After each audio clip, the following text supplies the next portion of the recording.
কলিজার টুকরা টাঙ্গাইল নাগরপুরের বাইরা, আমি ওই যে জুমার সময় চোখের পানি ফেলাইয়া কাঁদছি, আল্লাহ কেমনে যাব মদিনায় গোমানি।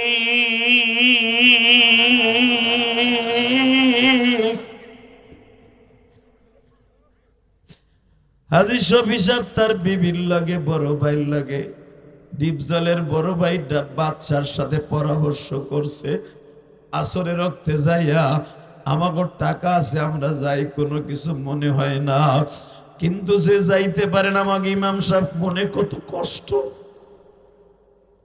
সাথে সাথে তারা ৮ জন কয়ে রয়েছে, দূর বেড়া ৫,০০০ করে দিলি তো, ১০,০০০ করে দিলি তো ৮০,০০০, আমরা যাইতেছি ৯০,০০০ করে হজে। তখন ৯০,০০০ হজে যখন যাইতো, আমরা ১০,০০০ করে দে লয়ে যাই হুজুরে, কতটা এত কত বলি বাংলাম। কসম আল্লাহ, তারাই পরামর্শ করে আসর রাখতে বলে, তখন পাসপোর্ট লাগতো না হজে যাই, একটা টেম্পোরারি পাসপোর্ট লাগতো, এটা হজেই কাজে লাগতো, আর কোনো কাজে লাগতো না। এখন তো ইন্টারন্যাশনাল পাসপোর্ট লাগে, তখন টেম্পোরারি হাতে বানানো একটা টেম্পোরারি হজের পাসপোর্ট দিত। একদিনের ভিতরে পাসপোর্ট বানাইয়া আমি ডিসেম্বরের ৪ তারিখ আমাদের ফ্লাইট। বাবা, আমি আমার মাওলার মাগরিবের সময় সিজদায় বইয়া আধা ঘন্টা কাঁদছিলাম, আল্লাহ তোমার খেলা বুঝবার মতো তৌফিক দাও। বাবা, যদি আপনি হজে যাইতে চান, মক্কা মদিনার পাগল হন, পয়সা লাগবে না, মক্কা মদিনার পাগল হন, যাইতে পারবেন। তাহলে বলেন জায়গাটার নাম কি? আরো জোরে কন, আরো জোরে। হে আমার কলিজার টুকরা টাঙ্গাইল নাগরপুরের বাইরা, জুনায়েদ বাগদাদি এত বড় জানোয়ার ছিল। জুনায়েদ বাগদাদি ছিল বাগদাদ শহরের ভিতরে নয়, সারা পৃথিবীর ভিতরে অলরাউন্ডার বাবা, কুস্তিবিদ। হযরত ওমর ছিল মক্কার ভিতরে সবচাইতে বড় জানোয়ার। মুহররমের ১ তারিখ ওমর ডিক্লার দিয়ে দিল, এই তরবারি দিয়ে আগামীকালকে সকাল ১১টার আগেই মুহাম্মাদের কল্লা উঠাইয়া কাইটা কাবা ঘরের দরজার সামনে টানায় রাখবো। জোরে জোরে জোরে জোরে। ওই বজমার ভিতরে ১৬৫ জন বেঈমান ছিল, সবাই পরামর্শ করলো যে আগামীকালকে ১১টার সময় মুহাম্মাদের কল্লা একমাত্র ওমরই পারবে, আর কেউ পারবে না, আর কারো হাড়ে কুলাইবো না যে মুহাম্মাদের গায়ে হাত তুলতে। ঠিক আছে ওমর, তুই যদি কাটতে পারোস। আবু জেহেল ডিক্লার দিল, কয় তোর ১০০ লাল উঠ দেবো। ওমর লাভ দিয়ে দাঁড়ায়, তোর টাকার বুকা আমি। এই বদমাইশ, তুই এত বড় নেতা মারাস, তুই পারলি না মুহাম্মাদের কল্লা উড়াবি, এই ওয়াদাটা দিতে, আবার তুই কস তুই টাকা দিবি। থাবরাবো বেড়া, তোর নেতার গোষ্ঠী কিলাই। আমি মুহাম্মাদের কল্লা উড়াবো ২টা কারণে। কয় কে? কয় ১ নম্বরে আমার ফ্যামিলিতে আগুন লাগাই দিছে। ওই ঘরে যায় আর বউ ক্যাট ক্যাট ক্যাট ক্যাট খ্যাট খ্যাট করে কয়, তুমি মুহাম্মাদের দলে ঢোকো, মুহাম্মাদের দলে ঢোকো। মনে হয় আমার বউরে কালেমা পড়ে মুসলমান বানায় ফেলাইছে। আমি আর ওয়াজি করব না, কিচ্ছু কম না, আরো জোরে হইলে কম। ঠিক আছে, হে মুসলমানের বলে সুবহানাল্লাহ। আপনি কইবেন লাভ আপনার হবে, আমার একটু আনন্দ লাগবে। একবার সুবহানাল্লাহ বলবেন, জান্নাতের ভিতরে একটা গাছ হবে। আলহামদুলিল্লাহ বলবেন, জান্নাতের ভিতরে একটা আলহামদুলিল্লাহর গাছ হবে। একবার আল্লাহু আকবার বলবেন, জান্নাতের ভিতরে একটা আল্লাহু আকবার গাছ হবে। ফাজাইল আমল কিতাবের মধ্যে দেখবেন, ইমাম ফখরুদ্দিন রাজি তার হাদিস, তার কওল নকল করছেন আল্লামা জাকারিয়া সাহেব রহমাতুল্লাহ আলাইহি, ইলিয়াস রহমাতুল্লাহ আলাইহির বংশধর। আল্লাহর কুতুব লেখেন, কেউ যদি সুবহানাল্লাহ আলহামদুলিল্লাহ একবার বলে, এই দুনিয়ার ভিতরে তাসবিহাতুন ওয়াহিদা বাইনাস সামাওয়াতি ওয়াল আরদ, আসমান জমিনের মাঝে যত ফাঁকা জায়গা আছে নেকের দ্বারা ভরপুর হয়ে যাবে। এটা আমার বাপের বানানোর কথা না, এটা তোমাকে শেখ হাসিনা খালেদার কথাও না। এই সুবহানাল্লাহ খুব জোরে বলবেন, ইনশাআল্লাহ বলেন। আমার বউ সাওয়াল মায়ের ভিতরে গঞ্জাম লাগাইছে আমারে মোহাম্মদ। ২ নম্বরে, আসসালামু আলাইকুম ওয়া রাহমাতুল্লাহি তাআলা ওয়া বারাকাতুহু।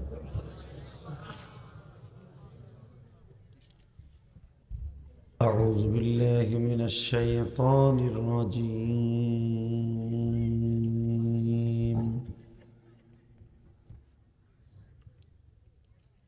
بسم الله الرحمن الرحيم.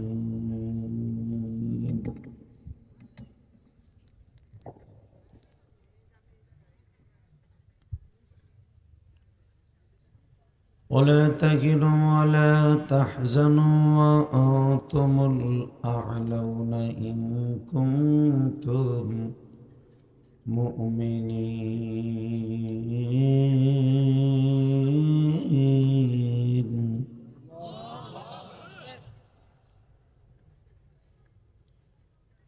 فلما قضى زيد منها وقال الله تبارك وتعالى وما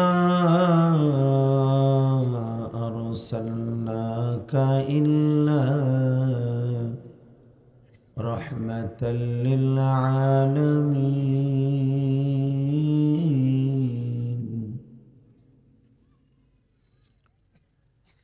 لقد كان لكم في رسول الله أسوة حسنة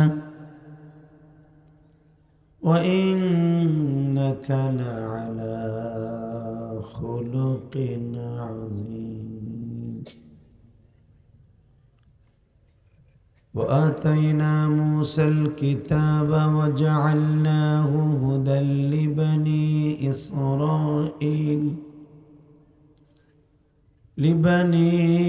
إسرائيل ألا تتخذ من دوني وكيلا.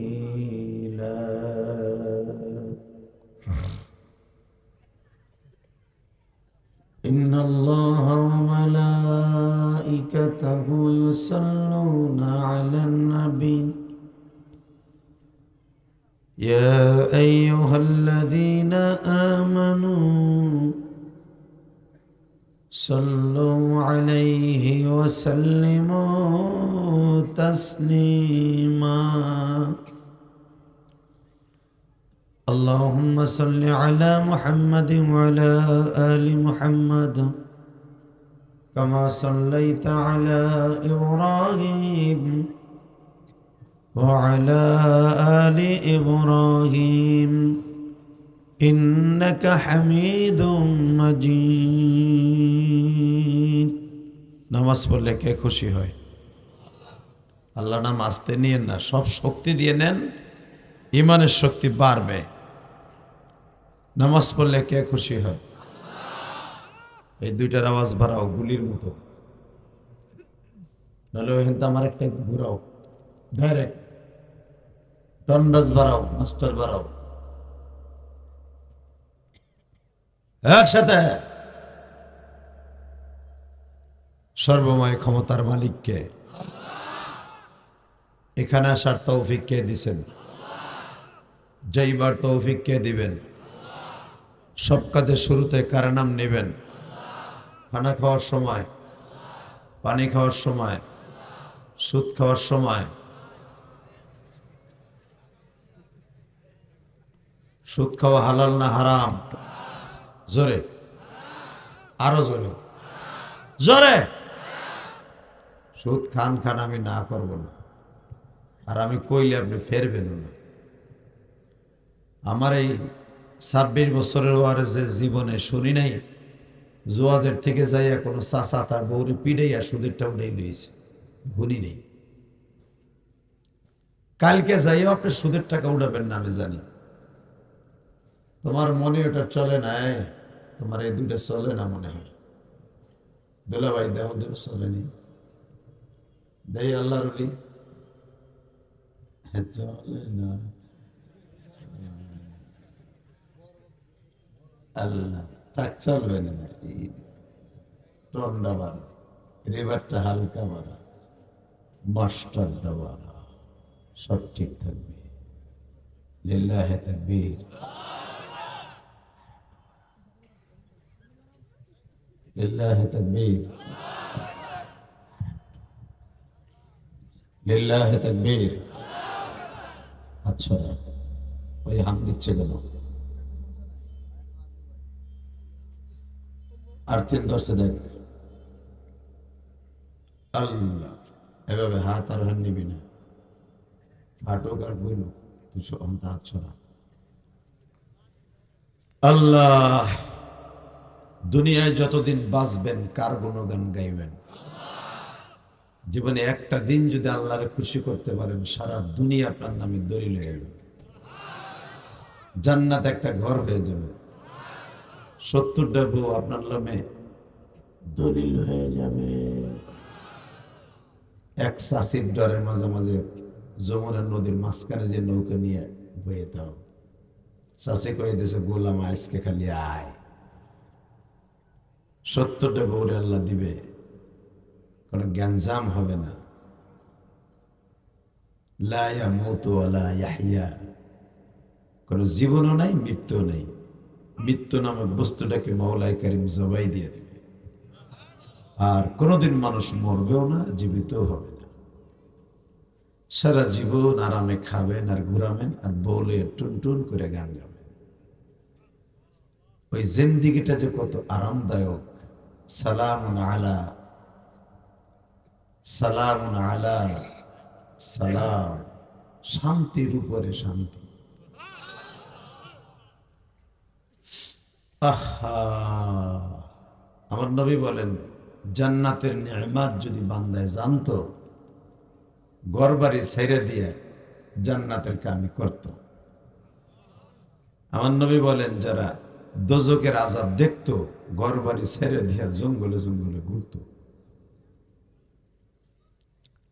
অতএব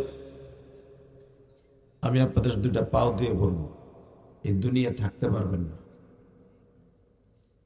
এই 7 মুলুকের বাদশা ছিল, বাদশা সেকান্দার। সর্বনাই গেলে এই গজলটা বিশেষ অনুযায়ী, ঠিক না বেঠিক?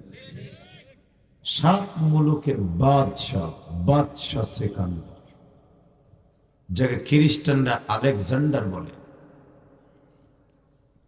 এবং ইহুদিরা তাকে ক্রস বলে, ক্রস।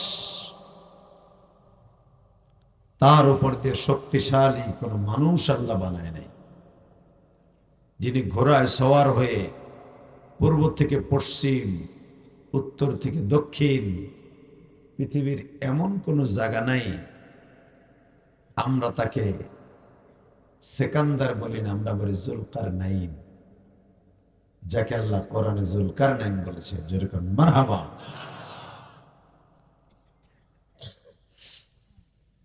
আসলে আপনাকে শহরের মধ্যে যেরকম শীত পড়ছে আমি জানতাম না, শীতের কোনো পোশাক আমি আনিই নেই, কারণ হুদ একটা জামা গায়ে দিয়েছি, পাতলা একটা গেঞ্জি গায়ে দিয়েছে, তাও আবার আজকে লুঙ্গি বেরিয়েছি। লুঙ্গির ভিতর দিয়ে যে মাগনা হাওয়া ডহে আমি জানতাম না। আল্লাহ, যাক, একটু পরে আবার গামাই যাবো না। আল্লাহ পাকের হাজারের শুকর যে আল্লাহ আপনাকে আমাকে মানুষ বানাইছে। কথা কর না কেন? যদি আমারে কুত্তা বানাইতো, খালি দেখতাম সকালবেলা কোন বাচ্চাটা নতুন নতুন কমলা খাইয়া আপেল খাইয়া পায়খানা করে, ওইটা টেস্ট লাগতো, ওই দিয়ে খাইতাম। কথা কর না কেন? বিড়ি খোরের আবার বাথরুম খাইতাম না, কারণ বিড়ি খোরের পায়খানা তো বিড়ির গন্ধই কর, কুত্তায় তো আর বিড়ি খায় না। কথা কর না কেন? বাবা, মদখোরের পায়খানার থেকে মদের গন্ধ পাবে, সুদখোরের পায়খানার থেকে সুদের গন্ধই পাবে। সুদখোরের পায়খানা কুকুর কোনোদিন খায় না, আপনি জানেন? সুদখোরের পায়খানা, সুদখোরের ছায়া, সুদখোরের বাড়ির খাবার কুত্তায় কোনোদিনও জিহ্বা দিয়ে চাটা দেয় না। বেনামাজি আর কুত্তায়, বেনামাজি কুত্তায় যদি বেনামাজির দেহে আর রাস্তা দিয়েও যায় না। কুত্তা আল্লাহ এমন একটা প্রাণী বানিয়েছে, যদিও সে ঘৃণিত প্রাণী, খায় না পাক, কিন্তু আল্লাহ ওর ভিতরে এমন কতগুলো খাসলাত দিয়েছেন, চরিত্র দিয়েছেন, যেটা নবীদের মধ্যে ছিল। যেই খাসলাতগুলি চরিত্রগুলি ওলিদের মধ্যে ছিল, নবীদের মধ্যে ছিল, সাহাবীদের মধ্যে ছিল। আল্লাহু আকবার জোরে বলেন তো। এক নম্বরে নবীদের মধ্যে চরিত্র ছিল, নবীরা কম ঘুমায়, রাত্রে ঘুমায় কম। কুত্তায়ও রাত্রে ঘুমায় কম। কথা কর না কেন? জোরে কর, আরো জোরে। জ্বলন্ত প্রমাণ দিয়ে দেয়। জুনায়েদ বাগদাদি রহমাতুল্লাহ আলাইহি, এত বড় বুজুর্গ, যিনি গাছের নিচ দিয়ে হেঁটে গেলে গাছের পাতায় তার সালাম দিত। আল্লাহ সুবহানাহু ওয়া তাআলা আসতে কয় গো বাড়ি ঘর তুমি ছিল, বেড়ারে যাওয়ার আগে বাবা মনে হেলাইবা ডরে, তারপরে চাষায় মুখী হলেন, আর আবার চাষি কয়ে দিছে ছিলেন ফিরলেন। তোর প্রশ্নের উত্তর আমি আজকে দিতে পারবো না, যদি তোর আগে আমি মারা যাই তোর প্রশ্নের জবাব আমার মৃত্যুর পরে নিয়ে যাবে। সুবহানাল্লাহ। বাইতে যে কই কুকুর কথা কয় আর তুমি হেন সুবহানাল্লাহ আসতে গাও। এই বলে তোর প্রশ্নের জবাব আমি আজকে না, যদি আমি মারা যাই আমার মৃত্যুর লাশের কাছ থেকে তোর জবাবটা নিয়ে যাইস। কুকুর বলে ঠিক আছে, সালাম আলাইকুম যান, আমি মরার সময় ঠিক পাবো না, আপনার বাড়িতে ঠিকই যাবো, যান, কেউ না পাইলে আমি পাবো। আল্লাহর কি কুদরত বাবা। জুনায়েদ বাগদাদি মৃত্যু হয়ে গেলেন 1-2 বছর না, আরো 8 বছর পরে। কুকুর তারপরে জীবিত। 8 বছর পরে জুনায়েদ বাগদাদি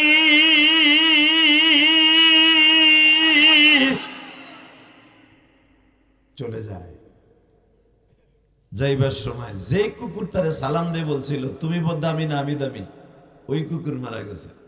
তার বন্ধুর কাছে বলে গেছে আমি একটা প্রশ্নের উত্তর পাবো জুনায়েদের কাছ থেকে, নিয়ে নিশ্চয় বেঁচে থাকলে। যার কাছে আমানত দিয়ে গেছে তুই বেঁচে থাকলে নিস, ওইটাও মরছে। কারণ কুকুরে খাসলা তলারা 2-3 বছরের উপরে বাঁচে না, কারণ এক কুত্তা আর এক কুত্তারে কামড়াই মারে। কথা কন না কেন? কুত্তার হায়াত বেশি দিন থাকে না, কারণ ওরা একজন আর একজন রে খাওয়া খাওয়া নিয়ে মারামারি করে। যেন মানুষ নামে কুত্তা আছে, একদল গেলে আর এক দল কামড়া কামড়ি করে। কথা কন না কেন? কষ্ট হইতেছে অজ্ঞা। এই মুসলমানের বলা ভালো করে বুঝেন। ওই কুত্তা আবার যাওয়ার সময় গেছে আমার কাছে একজন অলির একটা আমানত ছিল, জুনায়েদ বাগদাদি যদি মারা যায় তুই জিগাইস আমার এই উত্তরটা। জিগাইতে জিগাইতে 8 বছর, 3 কুত্তা গেছে গা। 4র্থ নম্বর কুত্তা যায় কাফনের কবর কাছে কয় জুনায়েদ আপনার কাছে বললাম আমার এক বন্ধুর একটা আমানত ছিল, হইয়া যান। লিল্লাহি তাকবীর। তোর সে বন্ধু কোথায়? উনি নাই, উনি কবরে বইয়া শুনবো, আপনি কোন বাজান এখন কানবেন।